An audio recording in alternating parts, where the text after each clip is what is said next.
کیا کیا ہم نے اس ماہ رمضان میں؟ ہم اور آپ بہتر سمجھ سکتے ہیں کہ ہم نے اس ماہ رمضان میں کیا کیا۔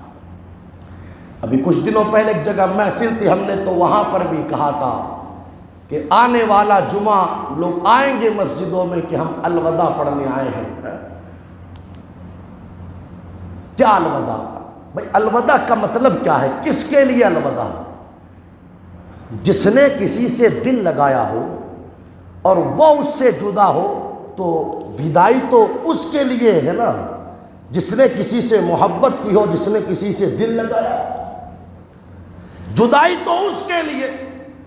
اب جس نے ماہ رمضان سے دل ہی نہیں لگایا اس کے لیے کیا الوداع؟ جس طرح تو اور 11 مہینے پوڑیاں کھاتا رہا، رمضان میں بھی کھاتا رہا، تیرے لیے کیا الوداع؟ جس طرح تو 11 مہینے موج مستی کرتا رہا، اس مہینے میں بھی کرتا رہا، تیرے لیے کیا الوداع؟ جو قوم تراویح چھوڑ کر کے IPL دیکھتی ہو اس کے لیے کیا الوداع؟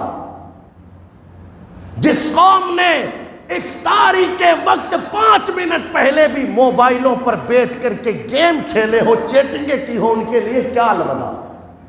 الوداع تو ان کے لیے کہ جنہیں پتا ہو افطار کے وقت دعا کرنے میں مزہ کتنا آتا تھا۔ الوداع تو ان کے لیے جنہیں پتا ہو کہ سحری کے وقت دعاؤں میں مزہ کتنا آتا تھا۔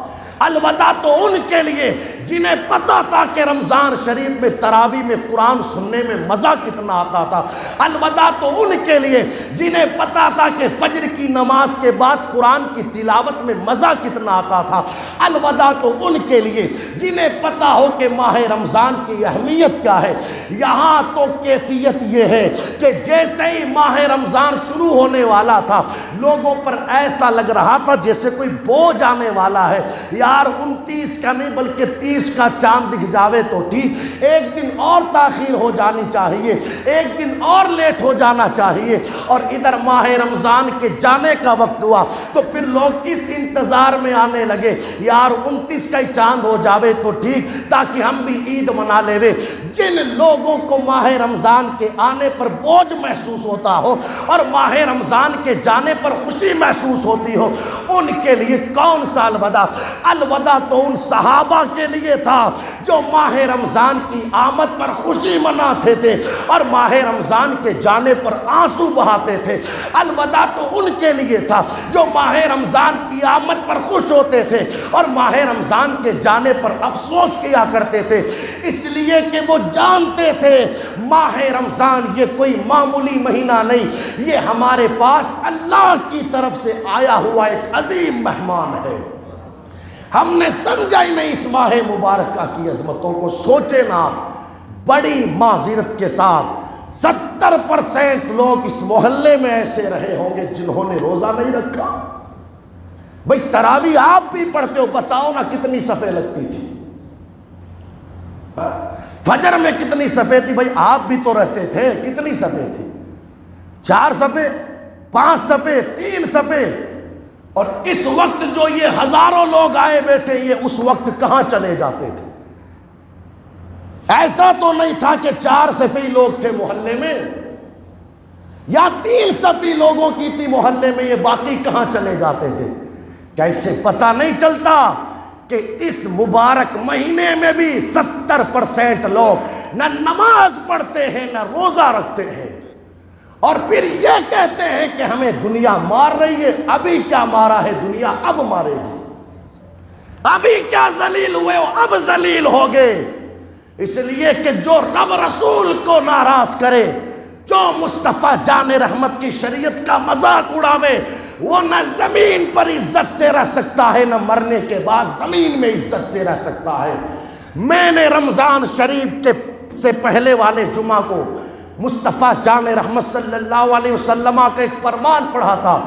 میرے آقا علیہ الصلوۃ والسلام نے ارشاد فرمایا، جب تک میری امت ماہ رمضان کا حق ادا کرتی رہے گی، میری امت کو کوئی ذلیل و رسوا نہیں کر سکتا، اور جب میری امت نے ماہ رمضان کا حق ادا کرنا چھوڑ دیا، اس وقت میری امت کو ذلیل و رسوا ہونے سے کوئی نہیں بچا سکتا۔ صحابہ نے پوچھا یا رسول اللہ علیہ السلام ماہ رمضان کا حق کیا ہے؟ میرے نبی نے فرمایا ماہ رمضان کا حق یہ ہے کہ ماہ رمضان کے اندر بندہ اپنے آپ کو حرام کاموں سے بچا کر کے رکھے۔ میں پوچھنا چاہتا ہوں کیا نماز چھوڑنا یہ حرام کام نہیں ہے؟ کیا روزہ چھوڑنا یہ حرام کام نہیں ہے؟ کیا کیرم بورڈ کھیلنا یہ حرام کام نہیں ہے؟ راتوں کے اندر ماہ رمضان میں لڑائیاں کرنا کیا یہ حرام کام نہیں ہے؟ گانے باجے سننا کیا یہ حرام کام نہیں ہے؟ فلمیں ڈرامے دیکھنا کیا یہ حرام کام نہیں ہے؟ جو قوم ماہ رمضان میں بھی حرام کام کرتی رہی ہو، پھر وہ قوم یہ سوچے عزتیں ہمیں مل جائے، سربلندیاں ہمیں مل جائے، اللہ اکبر، آبروئے ہماری سلامت رہے، ایسا کبھی نہیں ہو سکتا۔ اللہ کا قرآن کہتا ہے وَمَا أَصَابَكُم مِّن مُّصِيبَةٍ فَبِمَا كَسَبَتْ أَيْدِيكُمْ، تمہیں جو مصیبت پہنچتی ہے یہ تمہارے ہاتھوں کا کرتوت ہے۔ میرا اللہ فرماتا ہے إِنَّ اللَّهَ لَا يُغَيِّرُ مَا بِقَوْمٍ حَتَّى يُغَيِّرُوا مَا بِأَنفُسِهِمْ، جب تک قوم اپنے حالات کو نہیں بدلتی اللہ بھی حالات نہیں بدلتا ہے۔ خود اپنے آپ کو بدلے تب حالات بدلیں گے۔ رب رسول کو ناراض کر کے کوئی عزت چاہے گا، عزت نہ آج ملے گی نہ کل ملے گی۔ عزت ان کے لیے ہے جو مصطفیٰ جان رحمت کو راضی کرنے والے ہیں۔ عزت ان کے لیے ہے جو مصطفیٰ جان رحمت صلی اللہ علیہ وسلم کی شریعت پر عمل کرنے والے ہیں۔ کیا کیا ہم نے اس ماہ رمضان کے ساتھ؟